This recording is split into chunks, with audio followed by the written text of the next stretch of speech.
हाँ जी, तो नेक्स्ट आपके साथ हम स्टार्ट कर रहे हैं कोऑपरेटिव मार्केटिंग सोसाइटीज।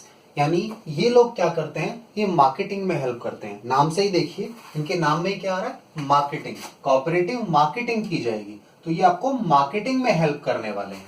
अब कोऑपरेटिव मार्केटिंग सोसाइटीज जो हैं वो किस तरीके से बनती हैं, किस रीजन से बनती हैं, उन्हें समझें। देखिए, जो हमारे स्मॉल प्रोड्यूसर्स हैं, जिनके पास मार्केटिंग के लिए पर्याप्त साधन नहीं है, सफिशिएंट रिसोर्सेज नहीं है, वो लोग क्या करते हैं, एक कॉमन इंटरेस्ट के साथ, इस कॉमन इंटरेस्ट के साथ एक साथ मिलकर इस तरह की सोसाइटीज को बनाते हैं, जो कि अपने प्रोडक्ट को मार्केट नहीं कर पा रहे। ठीक है, वो लोग इस तरह की सोसाइटीज को बनाते हैं। तो आइए वन बाय वन इनके सारे पॉइंट्स को डिस्कस करें आपके साथ। तो देखिए, सबसे पहले तो बात समझिए कि जो कोऑपरेटिव सोसाइटी है, मार्केटिंग कोऑपरेटिव सोसाइटी, ये कंसिस्ट करती है प्रोड्यूसर्स से, जो कि जिनके लिए डिफिकल्ट है। क्या डिफिकल्ट है? टू सेल देयर प्रोडक्ट्स और प्रोड्यूस इन द मार्केट। जो मार्केट में अपना प्रोड्यूस प्रोडक्ट बेच नहीं पा रहे, वो लोग इस तरह की सोसाइटी को बनाते हैं। ठीक है, कोऑपरेटिव को बनाते हैं। Now cooperative purchase the output of producers. Cooperative क्या करता है? कोऑपरेटिव उनके आउटपुट को परचेज कर लेता है।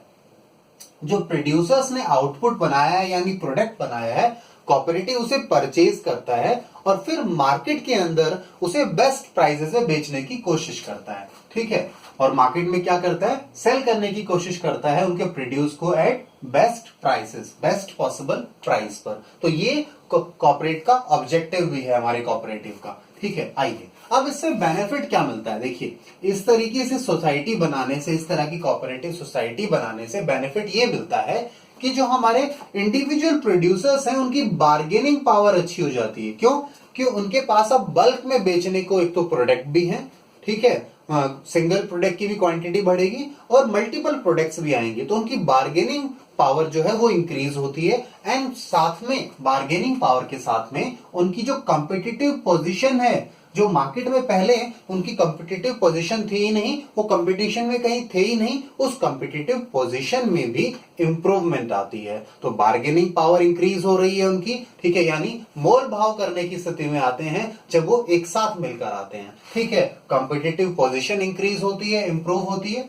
ठीक है, आइए इसके बाद समझिए, जो ये कोऑपरेटिव सोसाइटीज हैं, जो मार्केटिंग कोऑपरेटिव सोसाइटी है, वो जनरली किस टाइप के फंक्शंस परफॉर्म करती है, यानी इनका मेन क्या क्या फंक्शंस हैं। ये आपको अपने मेंबर्स को सर्विसेज देते हैं, लाइक ट्रांसपोर्टेशन।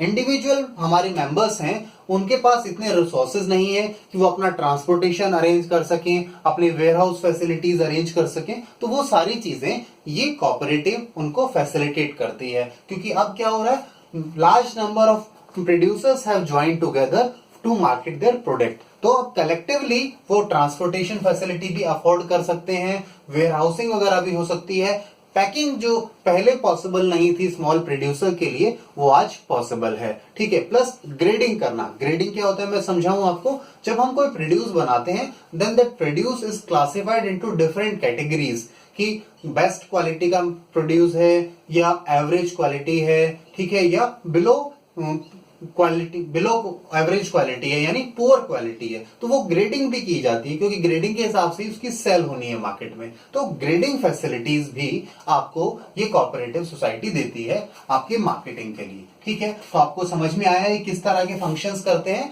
ये। इस वो फंक्शंस दे रहे हैं जो आपको अपने प्रोड्यूस को मार्केट करने के लिए जरूरी है। ठीक है, इसके बाद बात करें तो प्रॉफिट्स की।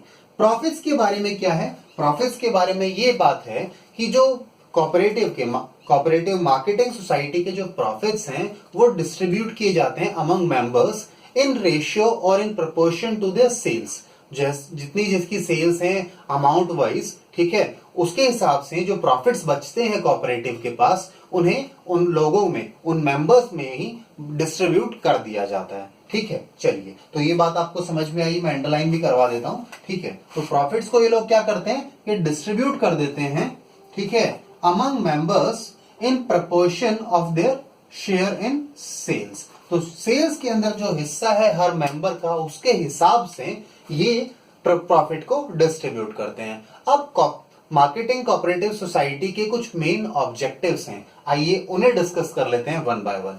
सबसे पहले देखिए, सबसे पहले हमने लिखा है रेगुलर एंड फेवरेबल मार्केट। तो हमारी जो कोऑपरेटिव मार्केटिंग सोसाइटी है उसका ऑब्जेक्टिव है कि अपने प्रोड्यूसर्स के लिए रेगुलर कंटिन्यूअस यानी हमेशा उनका सामान बिकता रहे, रेगुलरिटी आए, और फेवरेबल मार्केट ऐसी मार्केट जिसमें उनका प्रोड्यूस इजीली बिक जाए, उनके फेवर वाली मार्केट, इस तरह की मार्केट को बनाने में हेल्प करता है। ये इनका ऑब्जेक्टिव है। They ensure that the producers get a market in which they have a regularity and favorable conditions for the producers।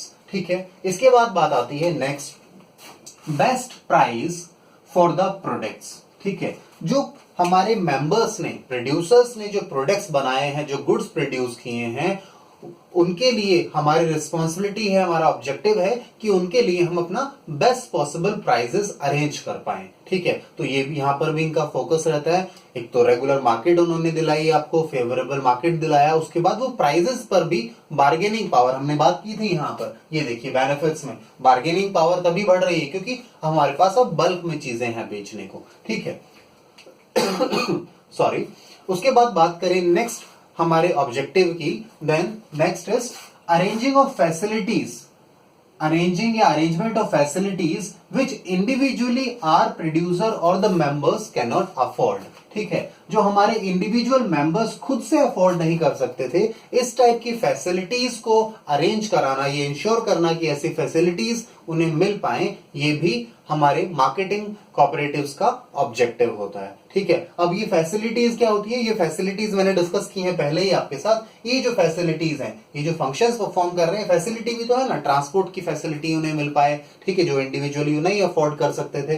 ठीक है, वेयर हाउस, उनको सामान रखने के लिए, अपने गुड्स को रखने के लिए, स्टोर करने के लिए, ठीक है, वो फैसिलिटी उनके पास इंडिविजुअली नहीं थी, वो भी कोऑपरेटिव आपको अरेंज करके देती है, आपको अरेंज करने में हेल्प करती है। ठीक है, क्योंकि अब बल्क में हो गई ना चीजें, पहले सिंगल प्रोड्यूसर था, now multiple producers have joined together, तो ये सारी फैसिलिटीज अब वो अफोर्ड कर सकते हैं कलेक्टिवली। ध्यान रखिएगा, कलेक्टिवली है, अकेले तो नहीं कर सकते, बट मिलकर मानो 10, 15, 20 मेंबर्स के, प्रोड्यूसर्स के गुड्स को एक वेयर हाउस में रखवा दिया गया। अब एक वेयर हाउस को वो सब लोग शेयर कर सकते हैं। पहले ऐसा नहीं हो पाता था, इंडिविजुअली, अगर उसे खुद को अपना गुड्स को रखना था वेयर हाउस में, तो उसे सारा उसका किराया या रेंट जो है, या उसे परचेज करना पड़ेगा, वो अफोर्ड नहीं कर पाता था। अब वो शेयर्ड कॉस्ट आ गई उसके लिए। ठीक है, अब यहां पर क्या होगा, कोऑपरेटिव में वेयर हाउस की जो रेंट वगैरह है वो सब वो खुद कोऑपरेटिव सोसाइटी पे करेगी, और उसका खर्चा कहां से आएगा भाई, जो रीजनेबल प्राइस पर,